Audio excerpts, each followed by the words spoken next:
Welcome back, everyone. Suzanne Salter, right here, is here because of driving and texting. And you've been discussing this topic for a little over a decade now, Yes. from a very tragic personal story. Right.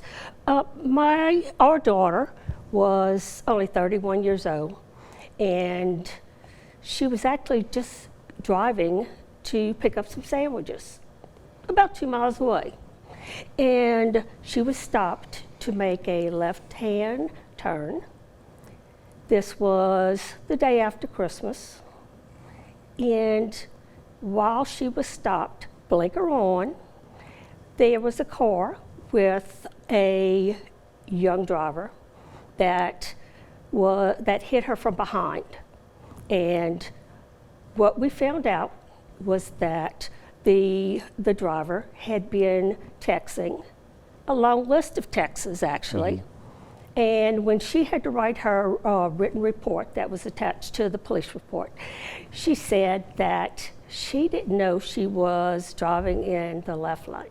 And didn't know what she had hit. Did not know what she hit until she heard a thump. Wow. Right. So you know that she was not looking at the road. Right, right. Suzanne has told the story for the past 10 years, publicly and to the Louisiana legislature, and you just did again last week.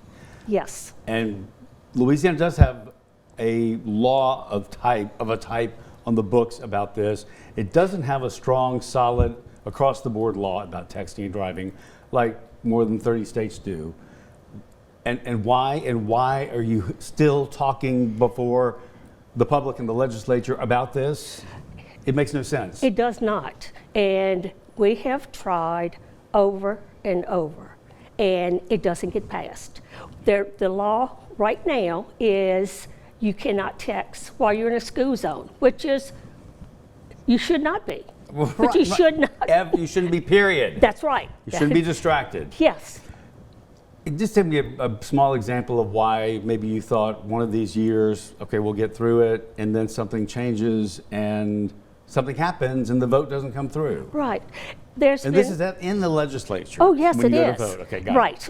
We go through the committee first, and it will pass. Well, then when we get to the floor, they are concerned about profiling. They have profiling of, well, to a me, white or black driver. Is that what you're talking about? Right. Who cares if you're driving and texting? That's right.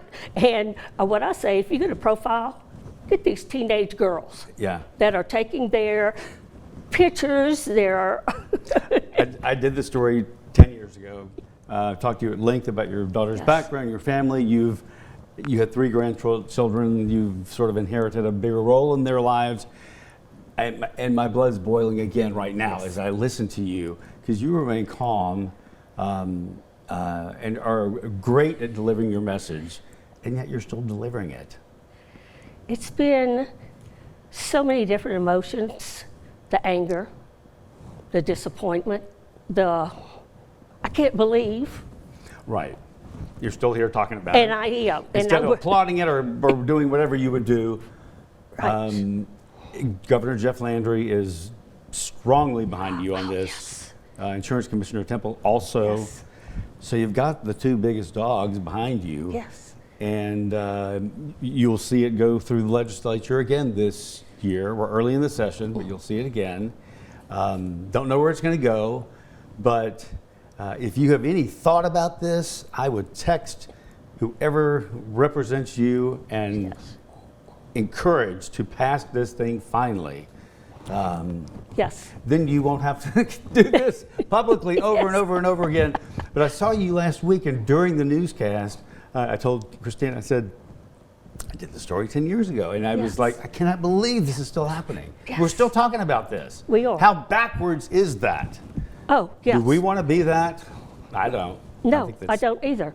And it's of course, our main goal is to save lives. Yes.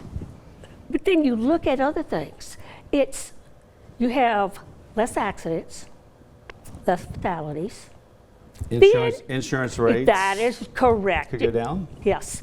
And all of us that's with this, that worked so hard to try to get this passed, we were very excited to know that the governor has endorsed it. Oh yeah, he's like Yes. strongly behind it. So we're hoping that this is the year.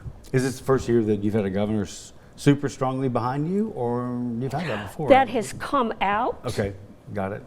This is. Great. We've heard in the past that if it gets to his desk, Okay, he would okay. sign it. But at that particular governor, he didn't want to come out and make it public because he didn't know what some of the Congress would, Senate or House of Representatives would react if he isn't favorable to them. And on this topic, you know, legislatures have their people they want to please. Yes. I'm not sure who you need to please about this in any other way than don't drive while distracted. Right. But that has stopped it before, reasons has. like that. Let's not have that happen again. I know.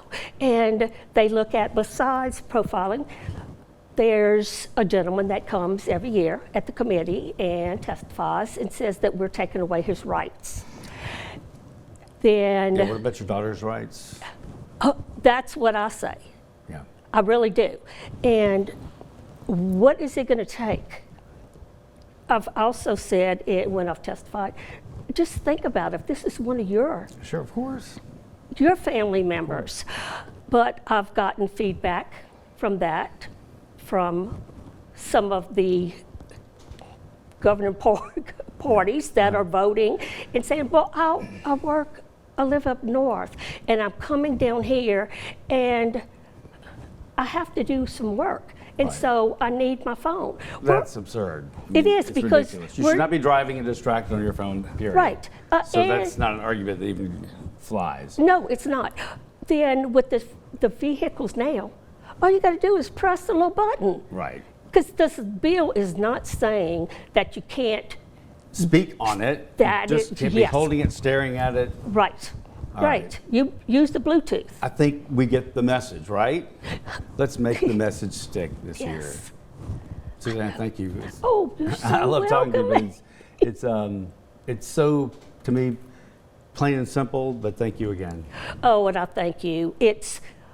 You were the first person that interviewed me way back then, and it's a shame that we're still here, Yeah. but I'm glad to talk to you.